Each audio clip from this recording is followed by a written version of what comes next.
అది life unpredictable ఉంటుంది అంటారు కదా, మనం ఏమనుకుంటే అది జరగది. సో అనుకున్న దానికన్నా కొంచెం అటు ఇటు అయ్యి మంచిగా నీట్గా హ్యాపీగానే విడిపోదాము అని డిసైడ్ అయినాం.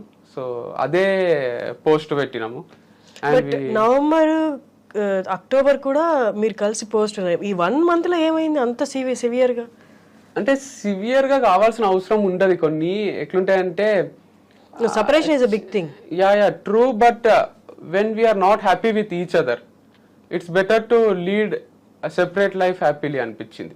అంటే ఇప్పుడు హ్యాపీ ఉన్నంత వరకు కలిసి ఉన్నాము. హ్యాపీనెస్ లేదు అనిపిస్తే కూడా కలిసి ఉండడం అంటే అది ఒక టైప్ ఆఫ్ రాంగ్ లైఫ్ స్టైలే కదా. అంటే నువ్వు నిజంగానే పబ్లిక్కి నేను చెప్పేదంతా కూడా అడ్జస్ట్ కండి, సారీ చెప్పండి, కలిసిపోండి, ఇదంతా ఉంటుంది. But still if you are not happy with each other, why still